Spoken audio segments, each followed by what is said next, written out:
एक ओंकार सतनाम करता पुरख निरभौ निर्वैर अकाल मूरत अजूनी सैभं गुर प्रसाद जप आद सच जोगाद सच है भी सच नानक होसी भी सच। हर गुण गाओ सदा सो भाई मन चंदे सगले फल पावो हर जी के संग सहाय। धन श्री गुरु ग्रंथ साहिब जी की पावन हजूरी विच बैठ के सत्संग गुरबाणी कीर्तन कथा विचारां सरवण करके अपने जीवन दियां घड़ियां सफलियां कर रही गुरु सवारी साध संगत जी सतगुरां दी बख्शी हुई फतेह सांझी करिए। वाहिगुरु जी का खालसा वाहिगुरु जी की फतेह। गुरमुखो आपां सारे वडभागे हाँ जो आपां नूं इस घोर कलयुग दे विच सतगुरु दी हजूरी विच बैठ के अज जो सतगुरु जी ने हुक्मनामा बख्शिश किया है गुर पूरे चरनी लाया। पूरा गुरु कलयुग दे विच मिलना बड़ा कठिन है। ये तो गुरु नानक पातशाह ने ते गुरु अर्जन देव जी महाराज जी ने ते गुरु गोबिंद सिंह जी ने उन्हां दी महान बख्शिश है जिस करके आपां नूं सहज विच ही पूर्ण गुरु प्राप्त है। नहीं तो गुरु नानक पातशाह की आमद तो पहला संसार विच गुरु ते बहुत सन पर सेंसे युक्त सन। जिन्ने गुरु सन वो पूरी कायनात दे गुरु नहीं सन। वो सीमित दायरियां दे सीमित परिवारां दे सीमित जातां बरादरियां दे गुरु सन। ते ज़्यादातर तो उन्हां गुरुआं ने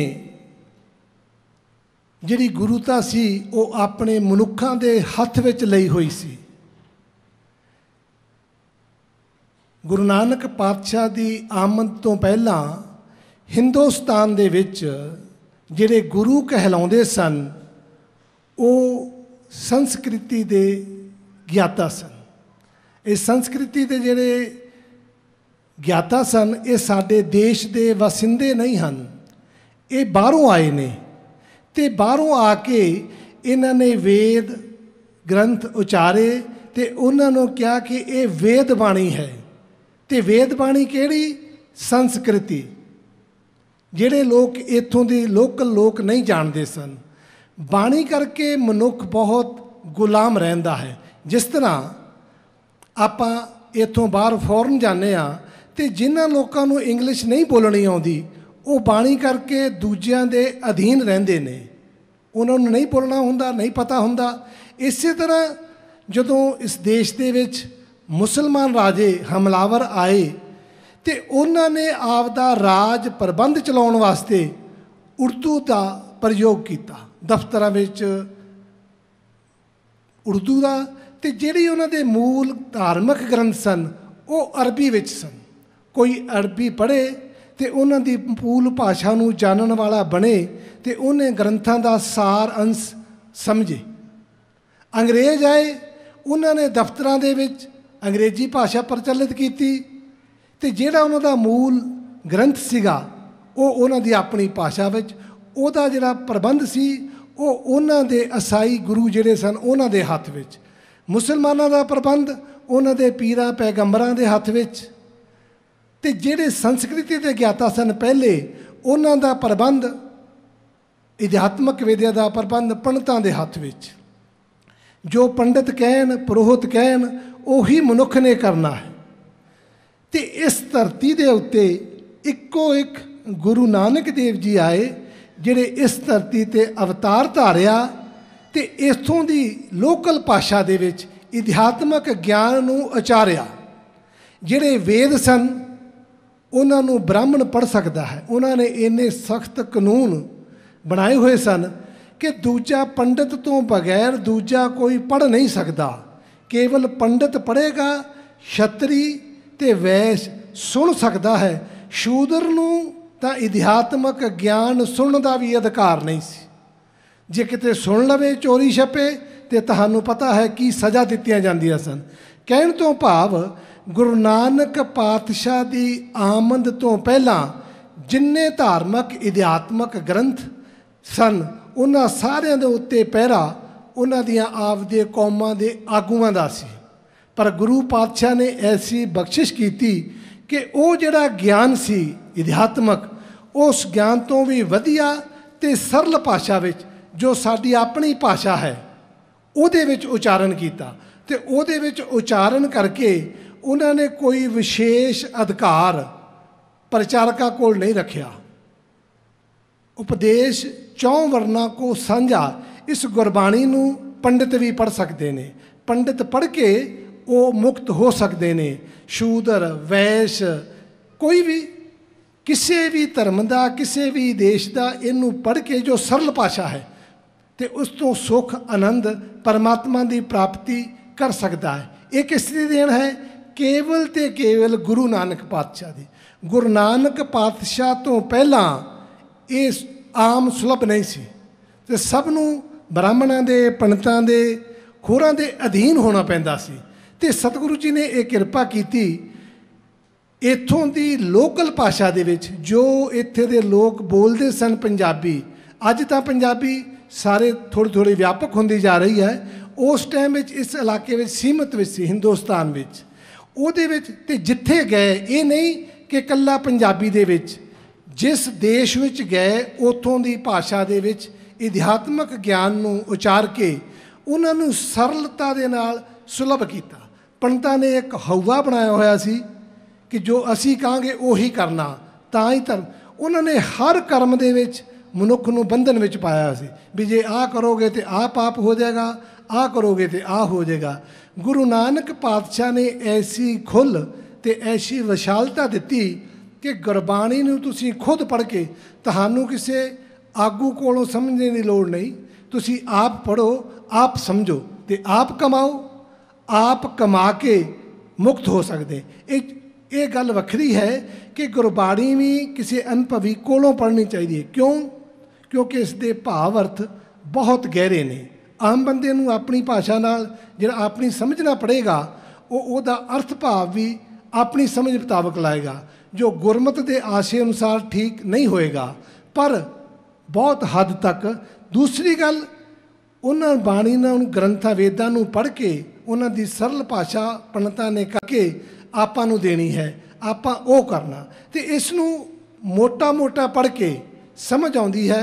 ਮੋਟੇ 5-7 ਅਸੂਲ ਨੇ, ਬੇਈਮਾਨੀ ਨਹੀਂ ਕਰਨੀ, ਚੋਰੀ ਨਹੀਂ ਕਰਨੀ, ਠੱਗੀ ਨਹੀਂ ਕਰਨੀ, ਯਾਰੀ ਨਹੀਂ ਕਰਨੀ। ਇਹ 5-7 ਅਸੂਲ ਨੇ, ਕੋਈ ਬਹੁਤ ਗਹਿਰ ਗੰਭੀਰ ਨਹੀਂ ਕਿ ਇਹਦੇ ਨਾਲ ਹੈ। ਬਹੁਤ ਗੁਰਬਾਣੀ ਗੰਭੀਰ, ਵੇਦਾਂ ਤੋਂ ਵੀ ਗੰਭੀਰ ਹੈ, ਕਿਉਂਕਿ ਵੇਦ ਜਿੰਨੇ ਨੇ ਉਹ ਬੁੱਧੀ ਦੇ ਆਧਾਰ 'ਤੇ ਨੇ। ਉਹਨਾਂ ਨੂੰ ਆਪਾਂ ਬੁੱਧ ਨਾਲ ਸਮਝਦੇ ਹਾਂ, ਗੁਰਬਾਣੀ ਨੂੰ ਵੀ ਬੁੱਧ ਨਾਲ ਸਮਝਦੇ ਹਾਂ। ਪਰ ਗੁਰਬਾਣੀ ਦਾ ਪਾਠ ਕਰਨਾ ਵੀ ਇੱਕ ਤਪ ਹੈ। ਜਿਹਨੂੰ ਹੋਰ ਕੁਝ ਨਹੀਂ ਕਰਨਾ ਆਉਂਦਾ, ਉਹ ਗੁਰਬਾਣੀ ਦਾ ਪਾਠ ਕਰੀ ਜਾਵੇ, ਸੁਣੀ ਜਾਵੇ, ਉਹਨੂੰ ਸਭ ਕੁਝ ਆਪਣੇ ਆਪ ਅੰਦਰੋਂ ਸਮਝਣ ਆਉਣ ਲੱਗ ਪਏਗਾ। ਅਤੇ ਜਿਹੜਾ ਵੇਦਾਂ ਦਾ ਗਿਆਨ ਹੈ, ਭਲੇ ਉਹ ਗਿਆਨ ਬਹੁਤ ਸੂਖਸ਼ਮ ਹੈ, ਬਹੁਤ ਬਰੀਕ ਹੈ, ਪਰ ਗਿਆਨ ਦੇ ਨਾਲ ਮਨੁੱਖ ਦੀ ਸੰਤੁਸ਼ਟੀ ਨਹੀਂ ਹੁੰਦੀ ਕੋਰੇ ਗਿਆਨ ਨਾਲ। ਜੇ ਕੋਰੇ ਗਿਆਨ ਨਾਲ ਸੰਤੁਸ਼ਟੀ ਹੁੰਦੀ ਤੇ ਵੇਦਾਂ ਨੂੰ ਰਚਣ ਵਾਲੇ ਬ੍ਰਹਮਾ, ਉਹਨਾਂ ਨੇ 4 ਵੇਦਾਂ ਦਾ ਆਪਦੀ ਰਸਨਾ ਤੋਂ ਉਚਾਰਨ ਕੀਤਾ ਤੇ ਉਹਨਾਂ ਦੇ ਆਪਣੇ ਕਰਮ। ਸਰਸਵਤੀ ਉਹਨਾਂ ਦੀ ਬੇਟੀ, ਉਹਦੇ ਨਾਲ ਵਿਚਾਰ ਕੀਤਾ। ਕੀ ਗਿਆਨ ਇਸ ਦਾ ਫਾਇਦਾ? ਗਿਆਨ ਤਾਂ ਉਹ ਹੁੰਦਾ ਜਿਹੜਾ ਮਨ ਨੂੰ ਸਦਾ ਸਮਝਾ ਕੇ ਰੱਖੇ, ਪਰ ਜਿਹੜੀ ਬਾਣੀ ਹੈ ਉਹ ਪੜ੍ਹੋ। ਤੇ ਸਤਿਗੁਰੂ ਜੀ ਕਹਿੰਦੇ ਨੇ, ਭੁੱਲਣ ਅੰਦਰ ਸਭ ਕੋ, ਕੋਈ ਦਾਵਾ ਨਾ ਕਰੇ ਕਿ ਮੈਂ ਬਿਲਕੁਲ ਨਿਰਮਲ ਹਾਂ। ਜਿੰਨੇ ਵੀ ਆਪਾਂ ਸਰੀਰ ਧਾਰੀ ਹਾਂ, ਸਭ ਕੋਲੋਂ ਗਲਤੀ ਹੋ ਸਕਦੀ, ਇਹ ਕੋਈ ਬਹੁਤ ਵੱਡੀ ਗੱਲ ਨਹੀਂ ਹੈ। ਪਰ ਸਤਿਗੁਰੂ ਜੀ ਜਿਸ ਤਰ੍ਹਾਂ ਮਾਂ ਪਿਓ ਆਪਣੇ ਬੱਚਿਆਂ ਦੀਆਂ ਗਲਤੀਆਂ ਨਹੀਂ ਚੁਤਾਰਦਾ, ਉਹਨਾਂ ਨੂੰ ਬਖਸ਼ ਦਿੰਦਾ ਹੈ, ਉਹਨਾਂ 'ਤੇ ਮਿਹਰ ਕਰਦਾ, ਦਇਆ ਕਰਦਾ। ਉਹ ਇੱਕ ਵਾਰ ਪਿਤਾ ਪੁੱਤਰ ਨੇ ਜਿੰਨੀ ਮਰਜ਼ੀ ਵੱਡੀ ਗਲਤੀ ਕੀਤੀ ਹੋਵੇ, ਇੱਕ ਵਾਰ ਆ ਕੇ ਪਿਤਾ ਦੇ ਕੋਲ ਸੌਰੀ ਫੀਲ ਕਰ ਲੈ ਤੇ ਪਿਤਾ ਬਖਸ਼ ਕੇ ਉਦੋਂ ਹੀ ਨਾਲ ਸਾਥ ਤੁਰ ਪੈਂਦਾ। ਅਸੀਂ ਤੁਸੀਂ ਸਾਰੇ ਹੀ ਸਭ ਜਾਣਦੇ ਹਾਂ ਕਿ ਜਦੋਂ ਬੱਚਾ ਗਲਤੀ ਕਰਦਾ ਹੈ ਤੇ ਪਿਓ ਨੂੰ ਬੇਦਖਲ ਕਰ ਦਿੰਦਾ ਹੈ। ਅਨੇਕਾਂ ਬਜ਼ੁਰਗ ਆਉਂਦੇ ਨੇ ਬਾਬਾ ਜੀ ਦੇ ਕੋਲ, ਸਾਰਿਆਂ ਕੋਲ, ਕਿ ਮੇਰੇ ਬੱਚੇ ਆਹ ਗਲਤੀ ਕਰਦੇ ਨੇ, ਮੈਂ ਉਹਨਾਂ ਨੂੰ ਤਿਆਗ ਦੇਣਾ, ਮੈਂ ਆਹ ਕਰ ਦੇਣਾ, ਮੈਂ ਇੱਦਾਂ ਨਹੀਂ ਕਰਨੀ, ਉਹ ਇੱਦਾਂ ਕਰਦੇ ਨੇ, ਮੈਂ ਛੱਡ ਦੇਣਾ, ਮੈਂ ਉਹਨੂੰ ਬੇਦਖਲ ਕਰਦਾ, ਮੈਂ ਆਪਦੀ ਜਾਇਦਾਦ ਨਹੀਂ ਦੇਣੀ, ਇਹ ਕਹਿੰਦੇ ਨੇ। ਉਹਨਾਂ ਦਾ ਕਹਿਣ ਦਾ ਮਤਲਬ ਹੁੰਦਾ ਕਿ ਬੱਚੇ ਨੂੰ ਸਮਝਾਉਣ ਤੇ ਉਹ ਠੀਕ ਹੋ ਜਾਏ। ਪਰ ਚਲੋ ਸਮਝੇ ਜਾਂ ਨਾ ਸਮਝੇ, ਬੱਚਾ ਜਦੋਂ ਕਿਤੇ ਪਰੇਸ਼ਾਨੀ ਵਿੱਚ ਫਸ ਜਾਏ, ਜਿਹੜਾ ਬੱਚਾ ਪਿਓ ਨੂੰ ਤਿਆਗ ਕੇ ਗਿਆ ਹੈ, ਛੱਡ ਕੇ ਗਿਆ ਹੈ, ਉਹਦੀ ਆਖੇ ਨਹੀਂ ਲੱਗਦਾ ਤੇ ਉਹ ਕਿਤੇ ਫਸ ਜਾਏ, ਪੁਲਿਸ ਕੋਲ ਫਸ ਜਾਏ ਤੇ ਉਹਨੂੰ ਪਿਓ ਨੂੰ ਮੈਸੇਜ ਆਵੇ ਕਿ ਤੇਰਾ ਬੱਚਾ ਫੜਿਆ ਗਿਆ ਹੈ, ਤੇ ਪਿਓ ਉਹਦੀਆਂ ਪਿਛਲੀਆਂ ਸਾਰੀਆਂ ਗੱਲਾਂ ਭੁੱਲ ਕੇ ਉਹਨੂੰ ਛਡਾਉਣ ਲਈ ਯਤਨ ਕਰਦਾ ਹੈ। ਕਹਿਣ ਦਾ ਭਾਵ ਕਿ ਜੇ ਆਮ ਸਧਾਰਨ ਬਜ਼ੁਰਗ, ਆਮ ਸਧਾਰਨ ਮਨੁੱਖ ਆਪਦੇ ਬੱਚੇ ਦੀ ਗਲਤੀ ਨੂੰ ਮਾਫ ਕਰਦਾ ਹੈ, ਤੇ ਜਿਹੜਾ ਪਰਮ ਪਿਤਾ ਪਰਮਾਤਮਾ ਹੈ ਉਹ ਕਿੱਦਾਂ ਮਾਫ ਨਹੀਂ ਕਰੇਗਾ?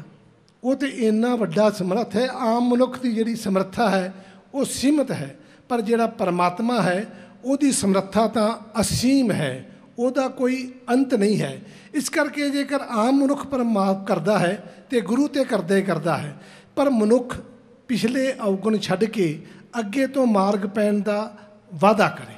ਗੁਰੂ ਨਾਨਕ ਪਾਤਸ਼ਾਹ ਜੀ ਦੀ ਆਮਦ ਤੋਂ ਪਹਿਲਾਂ ਇਸ ਸੰਸਾਰ ਦੀ ਹਾਲਤ ਬਹੁਤ ਬੱਤਰ ਸੀ।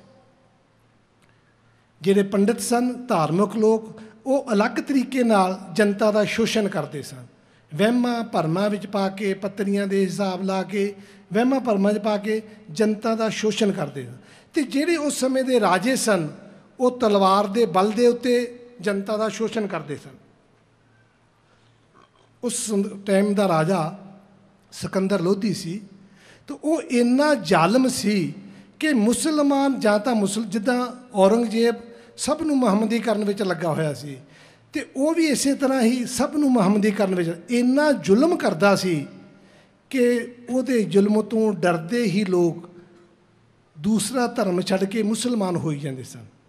ਇੱਕ ਪੰਡਿਤ ਦੀ ਗਾਥਾ ਹੈ ਬਨਾਰਸ ਦੇ ਵਿੱਚ। ਇੱਕ ਪੰਡਿਤ ਨੇ, ਉਹ ਦੇਵੀ ਦਾ ਉਪਾਸ਼ਕ ਸੀ, ਅਤੇ ਦੇਵੀ ਦੀ ਉਪਾਸਨਾ ਕਰਦਿਆਂ ਉਹਨੇ ਸ਼ੰਖ ਦੀ ਘੜਿਆਲ ਦੀ ਆਵਾਜ਼ ਕੀਤੀ, ਅਤੇ ਮੁਸਲਮਾਨ ਕਾਜੀ ਨੇ ਸੁਣ ਲਈ। ਉਹਨੇ ਸ਼ਿਕਾਇਤ ਕਰ ਦਿੱਤੀ ਅਤੇ ਪੰਡਿਤ ਨੂੰ ਫੜ ਕੇ ਲੈ ਗਏ।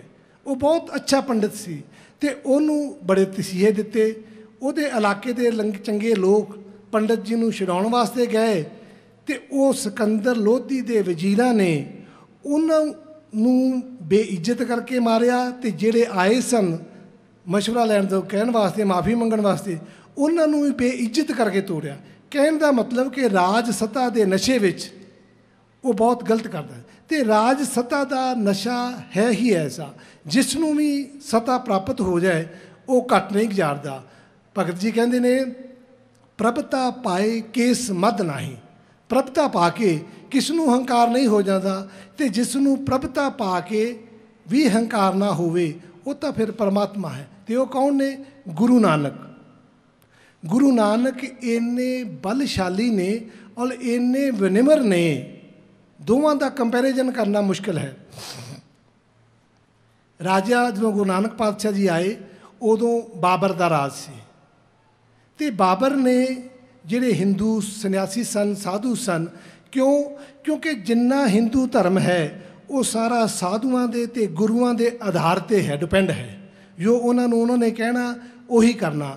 ਅਤੇ ਮੁਸਲਮਾਨ ਰਾਜਿਆਂ ਨੇ ਹਿੰਦੂਆਂ ਨੂੰ ਟੌਰਚਰ ਕਰਨ ਵਾਸਤੇ ਜਿਹੜੇ ਇਹਨਾਂ ਦੇ ਗੁਰੂ ਸਨ, ਸੰਤ ਸਨ, ਉਹਨਾਂ ਨੂੰ ਜ਼ਿਆਦਾ ਟੌਰਚਰ ਕਰਦੇ ਸਨ।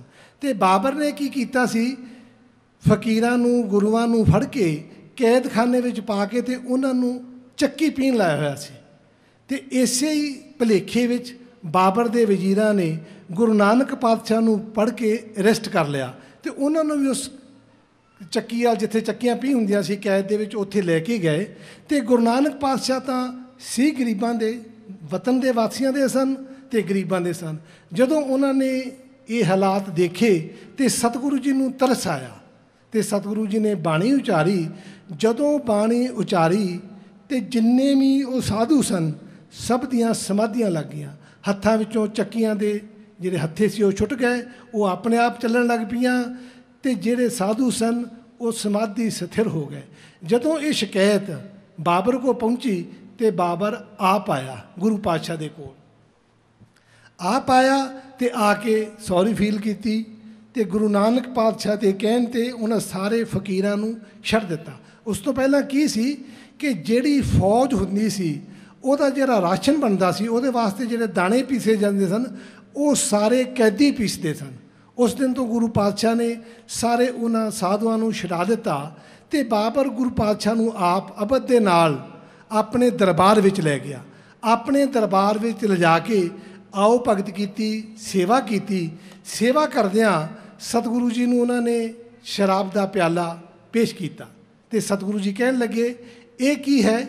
ਤੇ ਬਾਬਰ ਕਹਿੰਦਾ ਇਹ ਪਾਕ ਪਾਣੀ ਹੈ ਤੇ ਇਸ ਦੇ ਪੀਤਿਆਂ ਜਿਹੜੇ ਮਨੁੱਖ ਦੀ ਬੁੱਧ ਦੇ ਵਿੱਚ ਗਮ ਨੇ, ਪਰੇਸ਼ਾਨੀਆਂ ਨੇ, ਉਹ ਸਭ ਵਿਸਰ ਜਾਂਦੀਆਂ ਨੇ, ਭੁੱਲ ਜਾਂਦੀਆਂ ਨੇ। ਮਨੁੱਖ ਸ਼ਾਂਤ ਹੋ ਕੇ ਸਹਿਜ ਹੋ ਜਾਂਦਾ, ਸੌਂ ਜਾਂਦਾ ਹੈ।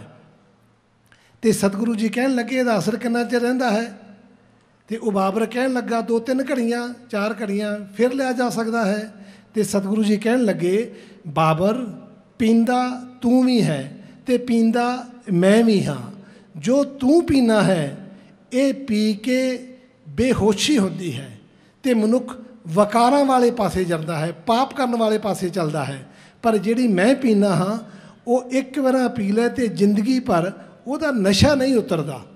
ਇਹ ਜੇ ਜਿਹੜਾ ਤੇਰਾ ਪਾਣੀ ਹੈ ਇਹ 2-3 ਘੜੀਆਂ ਦਾ ਮਹਿਮਾਨ ਹੈ, 2-3 ਘੜੀਆਂ ਬਾਅਦ ਇਹ ਜਿਹੜਾ ਨਸ਼ਾ ਹੈ ਉਹ ਉਤਰ ਜਾਂਦਾ ਹੈ। ਪਰ ਜਿਹੜੀ ਮੈਂ ਪੀਨਾ ਹੈ ਇੱਕ ਵਾਰ ਪੀ ਲਵੇ ਉਹਦਾ ਮੁੜ ਕੇ ਨਸ਼ਾ ਨਹੀਂ ਉਤਰਦਾ। ਤੇ ਉਸ ਮਸਤੀ ਦੇ ਵਿੱਚ ਮਨੁੱਖ ਦੇਸ਼ ਵਾਸਤੇ, ਕੌਮ ਵਾਸਤੇ ਭਾਰੀ ਤੋਂ ਭਾਰੀ ਕੁਰਬਾਨੀ ਕਰਨ ਵਾਸਤੇ ਤਿਆਰ ਰਹਿੰਦਾ ਹੈ। ਉਹ ਸ਼ਬਦ ਕਿਸੇ ਨੇ ਲਿਖੇ ਨੇ, ਪੋਸਤ ਭੰਗ ਅਫੀਮ ਮਦ ਉਤਰ ਜਾਏ ਪ੍ਰਭਾਤ। ਜਿਹੜੇ ਨਾਮ ਦੇ ਰਸਤੇ ਹੈਗੀ ਮਸਤੀ ਉਹ ਦਿਨ ਰਾਤ ਚੜੀ ਰਹਿੰਦੀ। ਕਹਿਣ ਤੋਂ ਭਾਵ ਕਿ ਜਿਹੜਾ ਸੱਚਾ ਨਸ਼ਾ ਪਰਮਾਤਮਾ ਦੇ ਨਾਮ ਦਾ ਹੈ ਉਹ ਹਮੇਸ਼ਾ ਇੱਕ ਰਸ ਰਹਿੰਦਾ ਹੈ। ਮਨੁੱਖ ਦੀ ਸੁਰਤ ਇੰਨੀ ਸੁਚੇਤ ਹੋ ਜਾਂਦੀ ਹੈ ਕਿ ਉਹ ਪਾਪ ਤੇ ਪੁੰਨ ਨੂੰ, ਹੱਕ ਤੇ ਹੱਕ ਨੂੰ, ਆਪਣੇ ਫਰਜ਼ ਤੇ ਅਧਿਕਾਰ ਨੂੰ ਸਮਝਣ ਲੱਗ ਪੈਂਦਾ ਹੈ ਤੇ ਸਮਝ ਕੇ ਸਭ ਦੇ ਨਾਲ ਬੇਫਿਕਰ ਨਿਰਲੇਪਤਾ ਵਾਲਾ ਵਿਹਾਰ ਕਰਦਾ ਜੀਵਨ ਬਤੀਤ ਕਰਦਾ ਹੈ। ਇਹ ਜਿਹੜਾ ਸੇਧ ਸੀ ਇਹ ਗੁਰੂ ਨਾਨਕ ਪਾਤਸ਼ਾਹ ਨੇ ਬਾਬਰ ਨੂੰ ਦਿੱਤੀ। ਤੇ ਬਾਬਰ ਨੇ ਜਦੋਂ ਦੇਖਿਆ ਕਿ ਇਹ ਪਰਮਾਤਮਾ ਦੇ ਰੰਗ ਵਿੱਚ ਰੰਗਿਆ ਹੋਇਆ ਫਕੀਰ ਹੈ ਤੇ ਬਾਬਰ ਕਹਿਣ ਲੱਗਾ ਕਿ ਇਹ ਮੈਨੂੰ ਵੀ ਨਸ਼ਾ ਦਿਓ। ਤੇ ਸਤਿਗੁਰੂ ਜੀ ਕਹਿਣ ਲੱਗੇ ਕਿ ਤੂੰ ਇਸ ਦੇ ਲਾਇਕ ਨਹੀਂ ਹੈ, ਇਹ ਤਾਂ ਜਿਹੜਾ ਪਾਪ ਨਹੀਂ ਕਰਦਾ ਉਹਦੇ ਵਾਸਤੇ। ਉਹ ਕਹਿੰਦਾ ਮੈਂ ਬਾਦਸ਼ਾਹ ਹਾਂ ਹਿੰਦੁਸਤਾਨ ਦਾ, ਤੁਸੀਂ ਜੋ ਮੰਗੋਗੇ ਮੈਂ ਦਿਆਂਗਾ। ਗੁਰੂ ਨਾਨਕ ਪਾਤਸ਼ਾਹ ਕਹਿਣ ਲੱਗੇ ਤੂੰ ਬਾਦਸ਼ਾਹ ਹੈ, ਤੂੰ ਤਾਂ ਮੰਗਤਾ ਹੈ, ਮੰਗਤਾ ਤੋਂ ਵੀ 72 ਮੰਗਤਾ ਹੈ। ਉਹ ਕਹਿਣ ਲੱਗਾ ਮੈਂ 72 ਮੰਗਤਾ ਕਿਸ ਤਰ੍ਹਾਂ ਹੋਇਆ? ਤੇ ਸਤਿਗੁਰੂ ਜੀ ਕਹਿਣ ਲੱਗੇ ਜੇਕਰ ਤੂੰ ਇਸ ਗੱਲ ਨੂੰ ਜਾਣਨਾ ਚਾਹੁੰਦਾ ਹੈ, ਰਾਤ ਦੇ ਹਨੇਰੇ ਦੇ ਵਿੱਚ ਆਪਣਾ ਭੇਸ ਬਦਲ ਕੇ ਏਮਨਾਬਾਦ ਦੇ ਦਰਬਾਰ ਦੇ ਵਿੱਚ ਗਲੀਆਂ ਦੇ ਵਿੱਚ ਘੁੰਮ ਕੇ ਦੇਖ। ਉਹਨਾਂ ਮਾਵਾਂ ਦੇ ਵੈਣ ਸੁਣ ਜਿਨ੍ਹਾਂ ਮਾਵਾਂ ਦੇ ਪੁੱਤਰ ਤੇਰੀਆਂ ਗੋਲੀਆਂ ਨੇ, ਤੇਰੇ ਘੋੜਿਆਂ ਨੇ ਲਤਾੜ ਕੇ ਮਾਰ ਦਿੱਤੇ, ਤੇਰੇ ਸੂਰਮਿਆਂ ਨੇ ਕਤਲ ਕਰਤੇ। ਉਹਨਾਂ ਪਿਓ ਦੀਆਂ ਚੀਕਾਂ ਬਦਅਸੀਸਾਂ ਸੁਣ ਜਿਨ੍ਹਾਂ ਦੇ ਪੁੱਤਰ ਜਿਹੜਾ ਵਡੇਪੇ ਦਾ ਸਹਾਰਾ ਸੀ, ਡਗੋਰੀ ਸੀ, ਉਹ ਤੇਰਿਆਂ ਜਰਨੈਲਾਂ ਨੇ ਖੋਹ ਕੇ ਉਹਨਾਂ ਨੂੰ ਰੋਣ ਲਈ ਮਜਬੂਰ ਕਰਤਾ। ਇੰਨਾ ਪਾਪ, ਇੰਨਾ ਕਹਿਰ, ਇੰਨੀ ਬੇਨਿਆਈ ਕਰਕੇ ਹੁਣ ਤੂੰ ਕੀ ਸੋਨੇ ਦੀਆਂ ਰੋਟੀਆਂ ਖਾਣਾ ਕਿ ਜਿਨ੍ਹਾਂ 2 ਰੋਟੀਆਂ ਦੇ ਪਿੱਛੇ ਤੂੰ ਇੰਨਾ ਪਾਪ ਕੀਤਾ, ਇੰਨੇ ਪਰੇਸ਼ਾਨੀ ਕੀਤੀ ਕਿ ਤੈਨੂੰ ਆਪਣੇ ਦੇਸ਼ ਨਹੀਂ ਮਿਲਦੀਆਂ ਸਨ। ਇਹ ਜਿਹੜਾ ਉੱਤਰ ਸੀ ਰਾਜੇ ਨੂੰ ਕਹਿਣਾ ਤੇ ਇੱਕ ਫਕੀਰ ਵੱਲੋਂ, ਇਹ ਗੁਰੂ ਨਾਨਕ ਪਾਤਸ਼ਾਹ ਦਾ ਹੀ ਬਲ ਸੀ। ਆਮ ਬੰਦਾ ਇਹ ਨਹੀਂ ਕਹਿ ਸਕਦਾ, ਨਹੀਂ ਕਰ ਸਕਦਾ। ਪਰ ਗੁਰੂ ਨਾਨਕ ਪਾਤਸ਼ਾਹ ਪਰਮਾਤਮਾ ਦੇ ਨਾਲ ਇੰਨੇ ਅਭੇਦ ਸਨ, ਖੁਦ ਨਰੈਣ ਸਨ ਤੇ ਇਸ ਕਰਕੇ ਉਹਨਾਂ ਨੇ ਸਭ ਨੂੰ ਸੱਚੀਆਂ ਸੱਚੀਆਂ ਸੁਣਾ ਦਿੱਤੀਆਂ। ਸੰਸਾਰ ਦਾ ਇਤਿਹਾਸ ਆਪਣੇ ਹਿੰਦੁਸਤਾਨ ਦਾ ਇਹ ਗੱਲ ਕਹਿੰਦਾ ਹੈ ਕਿ ਗੌਤਮ ਮਹਾਤਮਾ ਬਹੁਤ ਤਿਆਗੀ ਸਨ, ਬਹੁਤ ਵਿਵੇਕੀ ਸਨ, ਬਹੁਤ ਤਿਆਗੀ ਸਨ। ਉਹਨਾਂ ਦਾ ਤਿਆਗ ਕੀ ਸੀ? ਉਹ ਰਾਜਪੁੱਤਰ ਸਨ ਅਤੇ ਇੱਕ ਦਿਨ ਨਗਰ ਦੇ ਵਿੱਚ ਮਹੱਲਾ ਨਿਕਲਿਆ ਸੀ। ਉਹ ਹਾਥੀ ਦੇ ਉੱਤੇ ਬੈਠੇ ਜਾ ਰਹੇ ਸਨ ਅਤੇ ਕੀ ਦੇਖਦੇ ਨੇ ਕਿ ਕੁਝ ਲੋਕ ਇੱਕ ਮੁਰਦੇ ਨੂੰ ਫੂਕਣ ਵਾਸਤੇ ਜਾ ਰਹੇ ਨੇ, ਅਤੇ ਉਹ ਇੰਨੇ ਵਿਵੇਕ ਵਾਲੇ ਸਨ। ਉਹਨਾਂ ਨੇ ਪੁੱਛਿਆ ਕਿ ਇਹ ਕੀ? ਅਤੇ ਉਹ ਬੰਦੇ ਕਹਿਣ ਲੱਗੇ, ਜਿਹੜੇ ਅਹਿਲਕਾਰ ਸੀ, ਕਿ ਇਹ ਮਨੁੱਖ ਸਰੀਰ ਛੱਡ ਗਿਆ ਹੈ ਅਤੇ ਇਸ ਨੂੰ ਫੂਕਣ ਵਾਸਤੇ ਲਿਜਾ ਰਹੇ। ਅਤੇ ਮਹਾਤਮਾ ਪੁੱਛਣ ਲੱਗੇ ਕਿ ਇੱਕ ਦਿਨ ਸਭ ਚਲੇ ਜਾਣਗੇ? ਉਹਨਾਂ ਦੱਸਿਆ ਕਿ ਹਾਂ, ਮੈਂ ਵੀ ਚਲੇ ਜਾਵਾਂਗਾ। ਹਾਂ। ਅਤੇ ਉਹਨਾਂ ਨੇ ਸੋਚਿਆ ਕਿ ਜੇਕਰ ਇੱਥੋਂ ਚਲੇ ਜਾਣਾ ਹੈ ਤਾਂ ਮੈਂ ਆਪਣੇ ਆਪ ਨੂੰ ਸੁਧਾਰ ਕੇ ਪਰਮਾਤਮਾ ਨਾਲ ਅਭੇਦ ਹੋ ਕੇ ਜੀਂਦੇ ਜੀ ਮੁਕਤ ਹੋ ਜਾਵਾਂਗਾ, ਜਿਹੜਾ ਮੈਨੂੰ ਇਹ ਦੁੱਖ ਨਾ ਸਹਿਣਾ ਪਵੇ। ਉਹਨਾਂ ਨੇ ਇਹ ਦੇਖ ਕੇ, ਇਹ ਸੁਣ ਸਮਝ ਕੇ ਅਤੇ ਵੈਰਾਗ ਲੈਣ ਦਾ ਨਿਰਣਾ ਲੈ ਲਿਆ। ਰਾਜਪੁੱਤਰ ਸਨ, ਰਾਜ ਵਿੱਚ ਆਏ, ਘਰੇ ਨਿਰਣੇ ਅਨੁਸਾਰ ਘਰੋਂ ਜਾਣ ਲੱਗੇ ਅਤੇ ਉਹਨਾਂ ਨੂੰ ਉਹਨਾਂ ਦੀ ਮਾਤਾ ਦੀ ਯਾਦ ਆਈ ਕਿ ਜੇਕਰ ਮੈਂ ਇਕਲੌਤਾ ਬੇਟਾ ਹਾਂ, ਘਰ ਛੱਡ ਕੇ ਚਲੇ ਗਿਆ ਅਤੇ ਜਿਹੜੀ ਮਾਤਾ ਹੈ ਇਹ ਰੋ ਰੋ ਕੇ ਮਰ ਜਾਵੇਗੀ। ਉਹਨਾਂ ਨੇ ਆਪਣਾ ਨਿਰਣਾ ਫਿਰ ਬਦਲ ਲਿਆ। ਕੁਛ ਦਿਨਾਂ ਬਾਅਦ ਉਹ ਮੁਰਦਾ ਦੇਖਿਆ, ਫਿਰ ਯਾਦ ਆਇਆ। ਉਹਨਾਂ ਦਾ ਫਿਰ ਵਿਵੇਕ ਜਾਗਰਤ ਹੋਇਆ ਅਤੇ ਤੁਰਨ ਲੱਗੇ ਅਤੇ ਉਹਨਾਂ ਦਾ ਬੇਟਾ ਅਤੇ ਉਹਨਾਂ ਦੀ ਪਤਨੀ ਦਾ ਮੋਹ ਆ ਗਿਆ ਕਿ ਜੇ ਮੈਂ ਚਲੇ ਗਿਆ ਅਤੇ ਮੇਰਾ ਬੇਟਾ ਕਿੱਦਾਂ ਪਲੇਗਾ, ਮੇਰੀ ਪਤਨੀ ਕਿਸ ਤਰ੍ਹਾਂ ਜੀਵਨ ਬਤੀਤ ਕਰੇਗੀ। ਉਹਨਾਂ ਨੇ ਆਪਣਾ ਇਰਾਦਾ ਫਿਰ ਬਦਲ ਦਿੱਤਾ, ਫਿਰ ਨਹੀਂ ਗਏ। ਤੀਸਰੀ ਵਾਰ ਜਦੋਂ ਫਿਰ ਉਹਨਾਂ ਦੇ ਮਨ 'ਚ ਖਿਆਲ ਆਇਆ ਕਿ ਇਸ ਸੰਸਾਰ ਤੋਂ ਤਾਂ ਸਭ ਨੇ ਚਲੇ ਜਾਣਾ, ਮੈਂ ਤਾਂ ਨਿਰਣਾ ਲਿਆ ਸੀ, ਅਤੇ ਰਾਤ ਨੂੰ ਮਾਤਾ ਨੂੰ ਆਪਣੀ ਪਤਨੀ ਨੂੰ ਅਤੇ ਬੱਚਿਆਂ ਨੂੰ ਸੁੱਤਿਆਂ ਪਿਆਂ ਦੇਖ ਕੇ ਅੱਖਾਂ ਭਰ ਕੇ ਅਤੇ ਕਹਿਣ ਲੱਗੇ ਇਹ ਅੱਜ ਅਖੀਰਲਾ ਮਿਲਣ ਹੈ।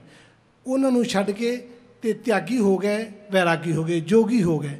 ਪਰ ਜਦੋਂ ਗੁਰੂ ਨਾਨਕ ਪਾਤਸ਼ਾਹ ਨੂੰ ਸਮਾਂ ਆਇਆ, ਉਹਨਾਂ ਨੂੰ ਵੈਰਾਗ ਲੈਣ ਦੀ ਜ਼ਰੂਰਤ ਪਈ ਅਤੇ ਉਸ ਟਾਈਮ ਚਿੱਟਾ ਦਿਨ ਸੀ। ਉਹਨਾਂ ਦੀ ਪਤਨੀ ਉਹਨਾਂ ਦੇ ਪੈਰ ਫੜੀ ਖੜੀ ਸੀ।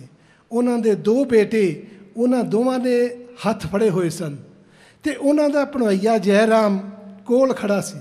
ਬੇਬੇ ਨਾਨਕੀ ਕੋਲ ਖੜੀ ਅਤੇ ਕਹਿ ਰਹੀ ਸੀ, ਨਾਨਕ ਮੈਂ ਤੈਨੂੰ ਪਾਲਿਆ, ਮੈਂ ਤੈਨੂੰ ਪਿਆਰ ਕੀਤਾ, ਮੈਂ ਤੈਨੂੰ ਵਿਆਹਿਆ, ਮੈਂ ਤੇਰੇ ਜੀਵਨ ਦੇ ਵਿੱਚ ਹਰ ਥਾਂ ਸਾਥ ਦਿੱਤਾ ਅਤੇ ਤੂੰ ਮੇਰੀ ਭਾਬੀ ਨੂੰ ਛੱਡ ਕੇ ਜਾ ਰਿਹਾ ਹੈ। ਭਾਬੀ ਵੱਲ ਦੇਖ ਕੇ ਇਹ ਕਿਸ ਤਰ੍ਹਾਂ ਜੀਵਨ ਬਤੀਤ ਕਰੇਗੀ। ਦੋ ਛੋਟੇ ਛੋਟੇ ਬੱਚੇ ਨੇ, ਤੂੰ ਇਹਨਾਂ ਨੂੰ ਤਿਆਗ ਕੇ ਜਾ ਰਿਹਾ ਹੈ। ਇਹਨਾਂ ਦੇ ਜਿਹੜੇ ਆਹਾਂ ਨੇ ਉਹ ਮੇਰੇ ਕੋਲ ਬਰਦਾਸ਼ਤ ਨਹੀਂ ਹੁੰਦੀਆਂ, ਕਿਉਂਕਿ ਬੱਚੇ ਉਦਾਸ ਹੋਏ ਸਨ। ਅਤੇ ਸਤਿਗੁਰੂ ਗੁਰੂ ਨਾਨਕ ਪਾਤਸ਼ਾਹ ਜੀ ਕਹਿਣ ਲੱਗੇ ਕਿ ਬੇਬੇ, ਇੱਕ ਤਾਂ ਇਹ ਪਾਸੇ ਤੂੰ ਇਹ ਦੇਖ ਕਿ ਇਹ ਦੋ ਬੱਚੇ ਨੇ ਅਤੇ ਤੀਸਰੀ ਇਹਨਾਂ ਦੀ ਮਾਤਾ, ਜਿਨ੍ਹਾਂ ਦਾ ਇੱਕ ਸਹਾਰਾ ਤੂੰ ਕੋਲ ਹੈ, ਅਤੇ ਦੂਜੇ ਪਾਸੇ ਸਾਰੇ ਸੰਸਾਰ ਦੀ ਕਾਇਨਾਤ ਹੈ, ਸਾਰੇ ਸੰਸਾਰ ਦੇ ਲੋਕ ਦੁਖੀ ਨੇ।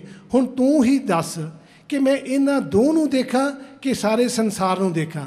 ਉਸ ਪਰਿਸਥਿਤੀ ਨੂੰ ਭਾਈ ਗੁਰਦਾਸ ਜੀ ਨੇ ਬਹੁਤ ਸੋਹਣਾ ਬਿਆਨ ਕੀਤਾ। ਉਹ ਕਹਿੰਦੇ ਨੇ, ਬਾਬਾ ਦੇਖੇ ਧਿਆਨ ਤਰ, ਜਲਤੀ ਸਭ ਪ੍ਰਿਥਵੀ ਦਿਸ ਆਈ, ਬਾਜੋਂ ਗੁਰੂ ਗੁਬਾਰ ਹੈ ਕਰਦੀ ਸੁਣੀ ਲਕਾਈ। ਗੁਰੂ ਨਾਨਕ ਪਾਤਸ਼ਾਹ ਜੀ ਨੇ ਜਦੋਂ ਇਹ ਬਚਨ ਬੇਬੇ ਨਾਨਕੀ ਨੂੰ ਕਹੇ ਕਿ ਭੈਣ ਤੂੰ ਹੀ ਦੱਸ ਕਿ ਮੈਂ ਇਹਨਾਂ ਦੋ ਨੂੰ ਵਿਲਕਦਿਆਂ ਨੂੰ ਦੇਖਾਂ ਕਿ ਇੱਕ ਪਾਸੇ ਸਾਰਾ ਸੰਸਾਰ ਗੁਰੂ ਤੋਂ ਬਗੈਰ ਦੁਖੀ ਹੈ, ਅਤੇ ਇਹ ਕਹਿ ਕੇ ਸਾਰਿਆਂ ਨੂੰ ਸੰਤੁਸ਼ਟ ਕਰਕੇ ਭਾਈ ਬਾਲੇ ਅਤੇ ਭਾਈ ਮਰਦਾਨੇ ਨੂੰ ਨਾਲ ਲੈ ਕੇ ਜਾ ਕੇ ਭਾਈ ਲਾਲੋ ਦੇ ਕੋਲ ਆਸਰਾ ਦਿੱਤਾ।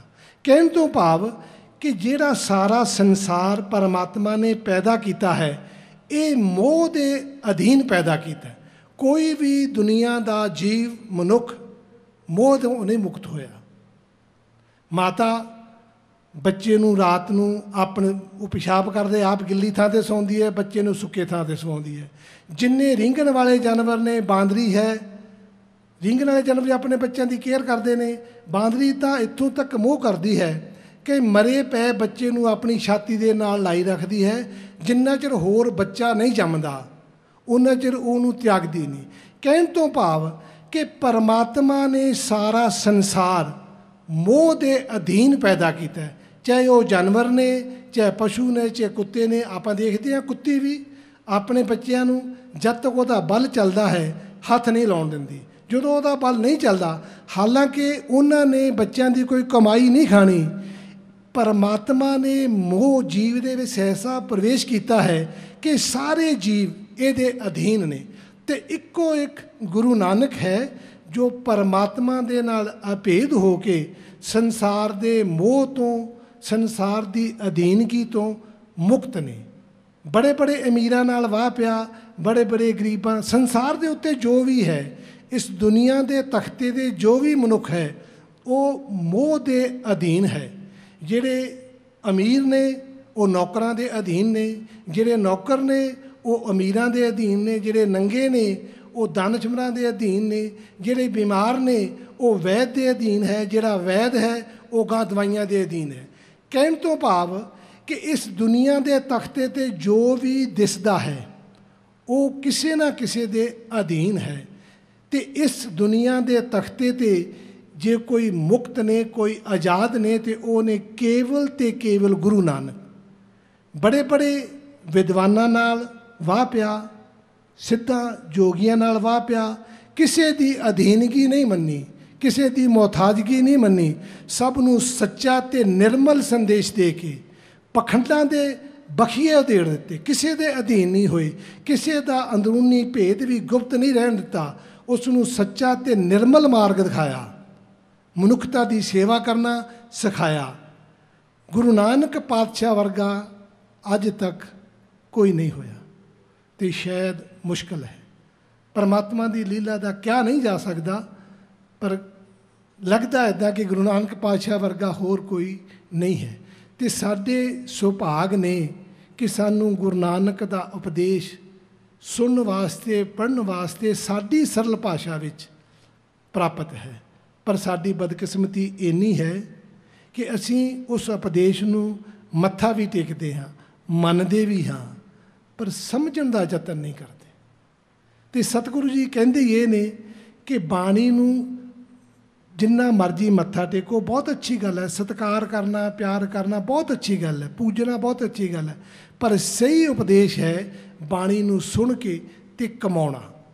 ਸੁਣਨ ਤੋਂ ਬਗੈਰ, ਪੜ੍ਹਨ ਤੋਂ ਬਗੈਰ, ਦੇਖਣ ਤੋਂ ਬਗੈਰ ਮਨੁੱਖ ਨਹੀਂ। ਇਸ ਕਰਕੇ ਸੁਣਨਾ ਬਹੁਤ ਮਹੱਤਵਪੂਰਨ ਹੈ। ਸੁਣ ਕੇ ਅਤੇ ਸਮਝ ਕੇ ਜਦੋਂ ਉਹ ਜੀਵਨ ਦੇ ਵਿੱਚ ਮੰਨ ਲਿਆ ਜਾਵੇ, ਅਤੇ ਇਹ ਗੁਰਬਾਣੀ ਐਸੀ ਹੈ ਕਿ ਬੰਦੇ ਨੂੰ ਜੀਂਦੇ ਜੀ ਮੁਕਤ ਕਰਦੀ ਹੈ। ਜਿਹੜੇ ਮਰਨ ਤੋਂ ਬਾਅਦ ਮੁਕਤੀ ਦੀ ਗੱਲ ਕਰਦੇ ਨੇ ਉਹ ਝੂਠਾ ਧਰਵਾਸਾ ਦਿੰਦੇ ਨੇ। ਜੀਵਤ ਸਮਝੋ, ਜੀਵਤ ਖੋਜੋ, ਜੀਵਤ ਕਰੋ ਪ੍ਰਯਾਸਾ, ਮਰਨ ਮੁਕਤ ਜੋ ਕਹੇ ਸੋ ਝੂਠਾ ਦੇ ਧਰਵਾਸਾ। ਜਿਸ ਮਨੁੱਖ ਨੇ ਮੁਕਤ ਹੋਣਾ, ਪਰਮਾਤਮਾ ਨਾਲ ਅਭੇਦ ਹੋਣਾ ਹੈ, ਉਸ ਨੂੰ ਜੀਂਦੇ ਜੀ ਹੀ ਹੋਣਾ ਪਏਗਾ, ਮਰਨ ਤੋਂ ਬਾਅਦ ਨਹੀਂ। ਅਤੇ ਇਸ ਕਰਕੇ ਗੁਰਬਾਣੀ ਉਪਦੇਸ਼ ਇਹ ਕਰਦੀ ਹੈ ਕਿ ਜੀਂਦੇ ਜੀ ਗੁਰਬਾਣੀ ਨੂੰ ਮੰਨ ਕੇ ਸਮਝ ਕੇ ਅਤੇ ਤੁਸੀਂ ਮਨੁੱਖਾ ਜਨਮ ਦਾ ਜਿਹੜਾ ਫਾਇਦਾ ਹੈ ਉਹ ਲੈ ਸਕਦੇ ਹੋ, ਇਸ ਜਨਮ ਦਾ ਮਨੋਰਥ ਪੂਰਾ ਕਰ ਸਕਦੇ ਹੋ। ਹੁਣ ਜੋ ਅੱਜ ਸਤਿਗੁਰੂ ਜੀ ਨੇ ਲੜੀ ਦੀ ਸੰਪੂਰਨਤਾ ਤੋਂ ਬਾਅਦ ਹੁਕਮਨਾਮਾ ਬਖਸ਼ਿਸ਼ ਕੀਤਾ ਹੈ, ਥੋੜ੍ਹੀ ਥੋੜ੍ਹੀ ਵਿੱਤ ਅਨੁਸਾਰ ਉਹਦੀ ਆਪਾਂ ਵਿਚਾਰ ਕਰਾਂਗੇ। ਪਹਿਲਾਂ ਸੰਤ ਸਵਰਨ ਸਿੰਘ ਜੀ ਜੋ ਹੁਕਮਨਾਮਾ ਆਇਆ ਹੈ ਉਸ ਨੂੰ ਪੂਰਾ ਪੜ੍ਹ ਕੇ ਸਰਵਣ ਕਰਾਵਾਂਗੇ, ਫਿਰ ਆਪਾਂ ਰਹਾਉ ਵਾਲੀ ਪੰਕਤੀ ਤੋਂ ਇਸ ਦਾ ਵਿਚਾਰ ਸ਼ੁਰੂ ਕਰਾਂਗੇ। ਹੁਣ ਸੰਤ ਸਵਰਨ ਸਿੰਘ ਜੀ। ਸੋਰਠ ਮਹੱਲਾ ਪੰਜਵਾ। ਗੁਰਪੂਰੈ ਚਰਨੀ ਲਾਇਆ, ਹਰ ਸੰਗ ਸਹਾਈ ਪਾਇਆ। ਜਹੈ ਜਾਈਐ ਤਹਾਂ ਸੁਹੇਲੇ, ਕਰ ਕਿਰਪਾ ਪ੍ਰਭ ਮੇਲੇ। ਹਰ ਗੁਣ ਗਾਵੋ ਸਦਾ ਸੋ ਪਾਈ, ਮਨ ਚਿੰਦੇ ਸਗਲੇ ਫਲ ਪਾਵੋ। ਜੀ ਕੈ ਸੰਗ ਸਹਾਈ ਰਹਾਉ, ਨਾਰਾਇਣ ਪ੍ਰਾਨ ਆਧਾਰਾ। ਹਮ ਸੰਤ ਜਨਾ ਰੇ ਨਾਰਾ, ਪਤਿਤ ਪਨੀਤ ਕਰ ਲੀਨੇ। ਕਰ ਕਿਰਪਾ ਹਰ ਜਸ ਦੀਨੇ, ਪਾਰ ਬ੍ਰਹਮ ਕਰੇ ਪ੍ਰਤਪਾਲਾ। ਸਾਧ ਜੀ ਸੰਗ ਰਖਵਾਲਾ, ਹਰ ਦਿਨ ਰੈਨ ਕੀਰਤਨ ਗਾਈਐ ਬਹੁੜ ਨਾ ਜੂਨੀ ਪਾਈਐ। ਜਿਸ ਦੇਵੈ ਪੁਰਖ ਵਿਧਾਤਾ ਹਰ ਰਸ ਤਿਨ ਹੀ ਜਾਤਾ। ਜਮ ਕੰਕਰ ਨੇੜ ਨਾ ਆਇਆ ਸੁਖ ਨਾਨਕ ਸਰਣੀ ਪਾਇਆ। ਵਾਹਿਗੁਰੂ ਜੀ ਕਾ ਖਾਲਸਾ ਵਾਹਿਗੁਰੂ ਜੀ ਕੀ ਫਤਿਹ। ਹੁਣ ਰਹਾਉ ਵਾਲੀ ਪੰਕਤੀ। ਹਰ ਗੁਣ ਗਾਵੋ ਸਦਾ ਸੁਭਾਈ। ਮਨ ਚਿੰਦੇ ਸਗਲੇ ਫਲ ਪਾਵਹੁ। ਜੀ ਕੈ ਸੰਗ ਸਹਾਈ ਰਹਾ। ਗੁਰਮੁਖੋ, ਇਹ ਪਾਵਨ ਬਚਨ ਜੋ ਅੱਜ ਸਤਿਗੁਰੂ ਸ੍ਰੀ ਗੁਰੂ ਗ੍ਰੰਥ ਸਾਹਿਬ ਜੀ ਮਹਾਰਾਜ ਜੀ ਨੇ ਹੁਕਮਨਾਮੇ ਦੇ ਰੂਪ ਵਿੱਚ ਆਪਣੀ ਝੋਲੀ ਪਾਏ ਨੇ, ਜਿਨ੍ਹਾਂ ਨੇ ਇਸ ਲੜੀ ਵਿੱਚ ਸੇਵਾ ਕਰਨ ਦਾ ਸੁਭਾਗ ਪ੍ਰਾਪਤ ਹੋਇਆ, ਉਹਨਾਂ ਵਾਸਤੇ ਜੋ ਸਤਿਗੁਰੂ ਜੀ ਨੇ ਹੁਕਮ ਕੀਤਾ ਹੈ। ਅਤੇ ਇਹ ਜਿਹੜੇ ਹੁਕਮਨਾਮਾ ਹੈ, ਇਸ ਦੇ ਵਿੱਚ ਜਿਹੜੀਆਂ ਮੂਲ ਪੰਕਤੀਆਂ ਨੇ ਉਹ ਰਹਾਉ ਵਾਲੀਆਂ ਪੰਕਤੀਆਂ ਨੇ। ਹਰ ਗੁਣ ਗਾਵੋ ਸਦਾ ਸੋ ਪਾਈ। ਗੁਰਮਤਿ ਦਾ ਮੂਲ ਸਿਧਾਂਤ ਹੈ ਕਿ ਹਮੇਸ਼ਾ ਪਰਮਾਤਮਾ ਦੇ ਗੁਣ ਗਾਓ। ਮਨੁੱਖ ਨੂੰ ਪਰਮਾਤਮਾ ਨੇ ਸਮਝ ਦਿੱਤੀ ਹੈ। ਮਨੁੱਖ ਦਾ ਮਨ ਹਮੇਸ਼ਾ ਕੁਛ ਨਾ ਕੁਛ ਚਿਤਵਦਾ ਰਹਿੰਦਾ ਹੈ। ਪਰਮਾਤਮਾ ਦੇ ਨਾਮ ਦੇ ਵਿੱਚ, ਪਰਮਾਤਮਾ ਦੇ ਅਭੇਦਤਾ ਤੋਂ ਬਗੈਰ ਇਹ ਮਨੁੱਖ ਦਾ ਜਿਹੜਾ ਮਨ ਹੈ ਚੰਚਲ, ਇਹ ਟਿਕਦਾ ਨਹੀਂ। ਇਹ ਕਿਸੇ ਨਾ ਕਿਸੇ ਵਿਸ਼ੇ ਨੂੰ, ਕਿਸੇ ਨਾ ਕਿਸੇ ਵਿਚਾਰ ਨੂੰ ਹਮੇਸ਼ਾ ਸੋਚਦਾ ਰਹਿੰਦਾ ਹੈ। ਜਾਗਦੇ ਮਨੁੱਖ ਦਾ ਮਨ ਕਦੇ ਵੀ ਸੰਕਲਪ ਸੁੰਨ ਨਹੀਂ ਹੁੰਦਾ, ਅਤੇ ਜੋ ਉਹ ਚਿਤਵਦਾ ਹੈ ਉਹੋ ਜਿਹੇ ਉਹਦੇ ਵਿਚਾਰ, ਉਹੋ ਜਿਹੇ ਉਹਦੇ ਖਿਆਲ, ਉਹੋ ਜਿਹੇ ਉਹਦੇ ਕਰਮ ਹੋ ਜਾਂਦੇ ਨੇ।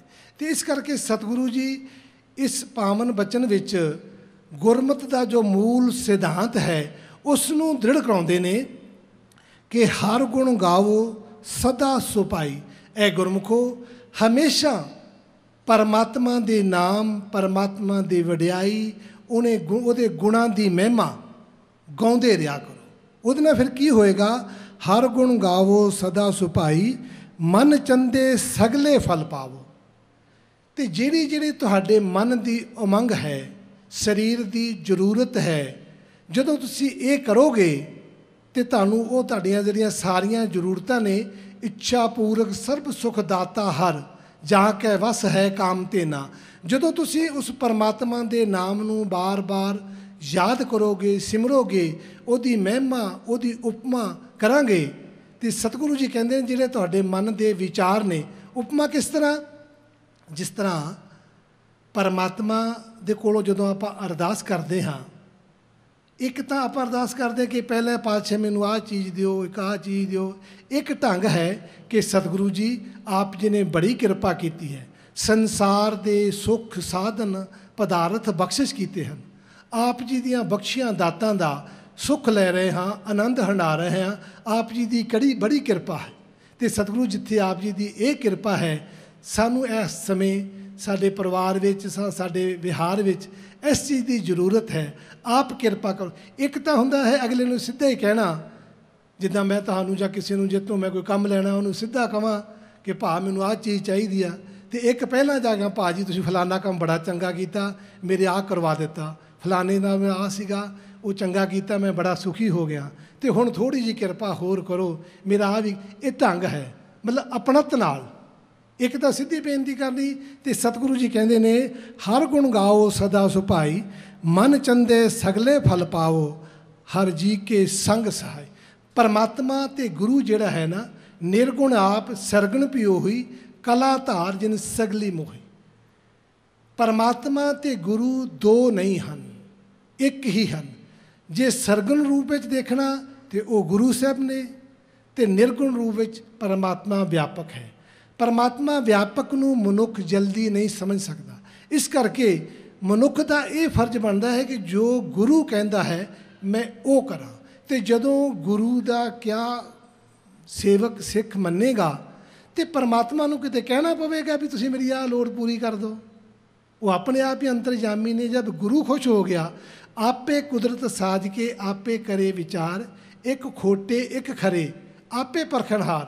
ਖਰੇ ਖਜ਼ਾਨੇ ਪਾਈਏ ਖੋਟੇ ਸਿੱਟੀਏ ਵਾਰ-ਵਾਰ, ਖੋਟੇ ਸੱਚੀ ਦਰਗਾਹ ਸੁੱਟੀਏ ਕਿਸੇ ਆਗੇ ਕਰੇ ਵਿਚਾਰ। ਖੋਟੇ ਸਤਿਗੁਰ ਪਾਸੇ ਭੱਜ ਪਏ ਇਹ ਕਰਨੀ ਸਾਰ, ਸਤਿਗੁਰ ਖੋਟਿਓਂ ਖਰੇ ਕਰੇ ਸ਼ਬਦ ਸਵਾਰਨਹਾਰ। ਸਤਿਗੁਰ ਦਾ ਤੇ ਕੰਮ ਹੀ ਇਹ ਹੈ। ਅਸੀਂ ਖੋਟੇ ਹਾਂ, ਸਾਡੇ 'ਚ ਬਹੁਤ ਅਪਰਾਧ ਨੇ, ਬਹੁਤ ਕਮੀਆਂ ਨੇ, ਪਰ ਜਦੋਂ ਅਸੀਂ ਗੁਰੂ ਦੀ ਸ਼ਰਨ ਜਾਵਾਂਗੇ, ਜਾ ਕੇ ਬੇਨਤੀ ਕਰਾਂਗੇ ਤੇ ਸਤਿਗੁਰੂ ਗਿਆਨ ਦਾ ਉਪਦੇਸ਼ ਦੇ ਕੇ, ਸ਼ਬਦ ਨੂੰ ਸਮਝਾ ਕੇ, ਸ਼ਬਦ ਦਾ ਮਨ ਵਿੱਚ ਟਿਕਾ ਕੇ ਤੇ ਜਿਹੜਾ ਸਾਡਾ ਖੋਟ ਹੈ ਉਹ ਕੱਢ ਕੇ ਨਿਰਮਲ ਕਰ ਦੇਗਾ। ਤੇ ਜਦੋਂ ਨਿਰਮਲ ਹੋਵਾਂਗੇ ਤਾਂ ਪਰਮਾਤਮਾ ਦੀ ਦਰਗਾਹ ਦੇ ਵਿੱਚ ਕਬੂਲੇ ਜਾਵਾਂਗੇ। ਇਹ ਕੰਮ ਹੈ ਗੁਰੂ ਦਾ। ਇਸ ਕਰਕੇ ਸਤਿਗੁਰੂ ਜੀ ਕਹਿੰਦੇ ਨੇ, ਗੁਰ ਪੂਰੇ ਚਰਨੀ ਲਾਇਆ ਹਰ ਸੰਗ ਸਹਾਈ ਪਾਇਆ, ਕਿ ਜਿਸ ਨੂੰ ਪੂਰੇ ਗੁਰੂ ਨੇ ਆਪਣੇ ਚਰਨਾਂ ਨਾਲ ਲਾ ਲਿਆ, ਉਹ ਪਰਮਾਤਮਾ ਜੋ ਵਿਆਪਕ ਹੈ ਸਭ ਜਗ੍ਹਾ ਉਸ ਨੂੰ ਵਿਆਪਕ ਪ੍ਰਾਪਤ ਹੁੰਦਾ ਹੈ। ਨਾਰਾਇਣ ਪ੍ਰਾਨ ਆਧਾਰਾ, ਹਮ ਸੰਤ ਜਨਾਰੇ ਨਾਰਾ। ਉਹ ਪ੍ਰਭੂ ਪਰਮਾਤਮਾ ਸੰਸਾਰ ਦੇ ਸਾਰੇ ਜੀਵਾਂ ਦਾ, ਉਹ ਨਰਾਇਣ, ਉਹ ਘਟ ਘਟ ਵਿੱਚ ਜਿਹੜਾ ਵਿਆਪਕ ਰਿਹਾ ਪਰਮਾਤਮਾ ਰਾਮ ਹੈ, ਉਹ ਸਾਰੇ ਜੀਵਾਂ ਦਾ ਆਧਾਰ ਹੈ, ਆਸਰਾ ਹੈ। ਨਰਾਇਣ ਪ੍ਰਾਨ ਆਧਾਰਾ ਹਮ ਸੰਤ ਜਿਨਾਂ। ਉਹੀ ਗੱਲ, ਜਿਹੜਾ ਗੁਰੂ ਦੀ ਸ਼ਰਨ ਪੈ ਗਿਆ, ਸੰਤ ਕੀ ਨੇ? ਉਹ ਗੁਰੂ ਦਾ ਹੁਕਮ ਮੰਨਦੇ ਨੇ। ਜਿਹੜੇ ਗੁਰਮੁਖ ਜਨ ਗੁਰੂ ਦੇ ਹੁਕਮ ਵਿੱਚ ਆ ਜਾਂਦੇ ਨੇ, ਉਹਨਾਂ ਨੂੰ ਗੁਰਮੁਖ, ਉਹਨਾਂ ਵਾਸਤੇ ਸੰਤ ਇਹੀ ਸ਼ਬਦ ਨੇ ਕਿ ਬਹੁਤ ਗੁਰਮੁਖ ਆਦਮੀ ਆ, ਸੰਤ ਆਦਮੀ ਆ। ਤੇ ਜਿਹੜਾ ਉਹਨਾਂ ਦੀ ਸ਼ਰਨ ਵਿੱਚ ਮਤਲਬ ਗੁਰੂ ਦੇ ਹੁਕਮ ਨੂੰ ਮੰਨਣ ਲੱਗ ਪਏ ਤੇ ਉਹ ਫਿਰ ਸੰਤਾਂ ਦੇ ਨਾਲ ਸੰਤਾਂ ਦੀ ਸੇਵਾ ਕਰਦਾ ਹੈ। ਅੱਗੇ ਪਤਿਤ ਪਨੀਤ ਕਰ ਲੀਨੇ, ਕਰ ਕਿਰਪਾ ਹਰ ਜਸ ਦੀਨੇ। ਜਿਹੜਾ ਗੁਰੂ ਦੀ ਸੰਗਤ ਵਿੱਚ ਆ ਗਿਆ, ਗੁਰਮੁਖਾਂ ਦੀ ਸੰਗਤ ਵਿੱਚ ਆ ਗਿਆ, ਉਹਨੂੰ ਰੋਜ਼ ਪਰਮਾਤਮਾ ਦੀ ਮਹਿਮਾ ਸਰਵਣ ਕਰਨ ਵਾਸਤੇ ਮਿਲਣੀ ਹੈ। ਪਰਮਾਤਮਾ ਨੇ ਆਹ ਕੰਮ ਚੰਗਾ ਕੀਤਾ, ਪਰਮਾਤਮਾ ਨੇ ਆਹ ਬਖਸ਼ਿਸ਼ ਕੀਤੀ, ਤੇ ਉਹਦਾ ਜਿਹੜਾ ਮਨ ਹੈ ਉਹ 'ਤੇ ਜਿਹੜੀ ਭੈੜੀ ਮੱਤ ਹੈ ਉਹ ਉਤਰ ਜਾਏਗੀ ਤੇ ਉਹਦਾ ਜਿਹੜਾ ਮਨ ਹੈ ਉਹ ਨਿਰਮਲ ਹੋਏਗਾ। ਤੇ ਜਦੋਂ ਉਹ ਪਤਿਤ ਸੀਗਾ, ਪੁਨੀਤ ਹੋ ਗਿਆ, ਤੇ ਉਹ ਪਰਮਾਤਮਾ ਦੇ ਵਿੱਚ ਵਿਸ਼ੇਸ਼ ਹੋਣ ਦੇ ਯੋਗ ਹੋ ਜਾਏਗਾ। ਪਾਰ ਬ੍ਰਹਮ ਕਰੇ ਪ੍ਰਤਪਾਲਾ, ਸਾਧ ਜੀ ਸੰਗ ਰਖਵਾਲਾ। ਉਹ ਪ੍ਰਭੂ ਪਰਮਾਤਮਾ ਸਾਰੇ ਵਿਆਪਕ ਹੈ ਤੇ ਸਾਰੇ ਜੀਵਾਂ ਦੀ ਉਹ ਪਾਲਣਾ ਪੋਸ਼ਣਾ ਆਪੇ ਹੀ ਕਰਦਾ। ਕਦੋਂ ਤੋਂ ਪਰਮਾਤਮਾ ਨੇ ਸੰਸਾਰ ਦੀ ਰਚਨਾ ਕੀਤੀ ਹੈ ਤੇ ਜਿੰਨੇ ਜੀਵ ਸੰਸਾਰ ਦੇ ਵਿੱਚ ਪੈਦਾ ਕੀਤੇ ਨੇ, ਉਹਨਾਂ ਦੀ ਰੋਜੀ ਰੋਟੀ ਸਵਾਸ ਸਭ ਦਾ ਇੰਤਜ਼ਾਮ ਪਰਮਾਤਮਾ ਨੇ ਕੀਤਾ ਹੋਇਆ, ਕਿਉਂਕਿ ਉਹ ਸਾਰੇ ਜੀਵਾਂ ਦੀ ਰਖਵਾਲੀ ਕਰਦਾ ਹੈ। ਉਸਨੇ ਆਪ ਹੀ ਪੈਦਾ ਕੀਤੇ ਨੇ ਤੇ ਆਪ ਹੀ ਰੱਖਿਆ ਕਰਦਾ ਹੈ। ਹਰ ਦਿਨ ਰੈਨ ਕੀਰਤਨ ਗਾਈਐ, ਬਹੁੜ ਨਾ ਜੋਨੀ ਪਾਈਐ। ਤੇ ਜੇਕਰ ਆਪਾਂ ਇਸ ਤਰ੍ਹਾਂ ਕਰਾਂਗੇ, ਹਮੇਸ਼ਾ ਪਰਮਾਤਮਾ ਦੇ ਗੁਣ ਗਾਉਂਦੇ ਰਵਾਂਗੇ, ਤੇ ਉਹਦਾ ਆਪਾਂ ਨੂੰ ਫਲ ਕੀ ਮਿਲੇਗਾ ਕਿ ਆਪਾਂ ਨੂੰ ਜਨਮ ਮਰਨ ਦੇ ਚੱਕਰ ਤੋਂ ਮੁਕਤ ਹੋ ਜਾਵਾਂਗੇ ਤੇ ਇਹ ਜਿਹੜਾ ਜੀਵਨ ਹੈ ਇਹ ਸਫਲਾ ਹੋ ਜਾਵੇਗਾ। ਜਿਸ ਦੇਵੈ ਪੁਰਖ ਵਿਧਾਤਾ, ਹਰ ਰਸ ਤੇ ਨਹੀਂ ਜਾਤਾ।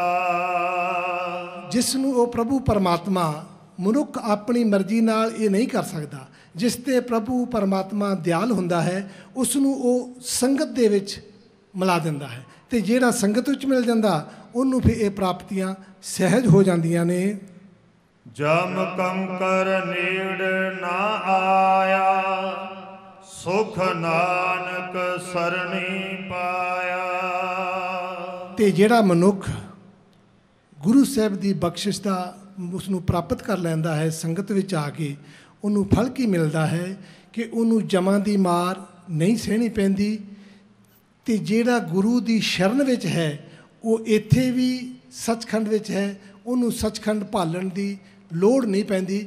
ਗੁਰੂ ਦੇ ਚਰਨ, ਗੁਰੂ ਦੀ ਸ਼ਰਨ ਹੀ ਸੱਚਖੰਡ ਹੈ, ਕਿਉਂਕਿ ਗੁਰੂ ਇੰਨਾ ਸਮਰੱਥਾਵਾਨ ਹੈ ਕਿ ਉਹ ਜੋ ਚਾਹੇ ਕਰਵਾ ਸਕਦਾ ਹੈ, ਕਰ ਸਕਦਾ ਹੈ। ਇਸ ਕਰਕੇ ਅੱਜ ਦੇ ਹੁਕਮਨਾਮੇ ਵਿੱਚ ਸਤਿਗੁਰੂ ਜੀ ਨੇ ਦ੍ਰਿੜ ਕਰਾਇਆ ਹੈ ਕਿ ਪਰਮਾਤਮਾ ਦਾ ਨਾਮ ਜਪ ਕੇ ਉਸ ਨੂੰ ਉਹਦੀਆਂ ਵਡਿਆਈਆਂ ਕਰਕੇ ਆਪਾਂ ਇਸ ਜੀਵਨ ਨੂੰ ਮੁਕਤ ਕਰ ਸਕਦੇ ਹਾਂ, ਜੀਵਨ ਦੇ ਮਨੋਰਥ ਦੀ ਪੂਰਤੀ ਕਰ ਸਕਦੇ ਹਾਂ। ਇੱਥੇ ਹੀ ਹੁਣ ਸਮਾਪਤੀ ਕਰਦਾ ਹਾਂ, ਅਖੀਰਲੀਆਂ ਪੰਕਤੀਆਂ ਪੜ੍ਹ ਕੇ ਸਮਾਪਤੀ ਕਰਦੇ ਹਾਂ। ਅਤੇ ਇਸ ਤੋਂ ਬਾਅਦ ਜਿਨ੍ਹਾਂ ਨੂੰ ਇਸ ਪਾਵਨ ਲੜੀ ਦੇ ਵਿੱਚ ਅਖੰਡ ਪਾਠ ਸਾਹਿਬ ਦੀ ਸੇਵਾ ਕਰਾਉਣ ਦਾ ਸੁਭਾਗ ਪ੍ਰਾਪਤ ਹੋਇਆ ਹੈ, ਉਹਨਾਂ ਦੇ ਨਾਮ ਲਏ ਜਾਣਗੇ ਅਤੇ ਉਹਨਾਂ ਨੂੰ ਸਰੂਪਾ ਪ੍ਰਾਪਤ ਕਰਨਾ ਹੋਏਗਾ। ਹੁਣ ਅਖੀਰਲੀਆਂ ਪੰਕਤੀਆਂ ਕਰਕੇ ਪੜ੍ਹ ਕੇ ਸਮਾਪਤੀ ਕਰਦੇ ਹਾਂ। ਜਿਸ ਦੇਵੈ ਪੁਰਖ ਵਿਦਾਤਾ, ਹਰ ਰਸ ਤੇ ਨਹੀਂ ਜਾਤਾ। ਜਮ ਕੰਕਰ ਨੇੜ ਨ ਆਇਆ, ਸੁਖ ਨਾਨਕ ਸਰਣੀ ਪਾਇਆ। ਵਾਹਿਗੁਰੂ ਜੀ ਕਾ ਖਾਲਸਾ, ਵਾਹਿਗੁਰੂ ਜੀ ਕੀ ਫਤਿਹ। ਹੁਣ ਸੰਤ ਮਨਜੀਤ ਸਿੰਘ ਜੀ।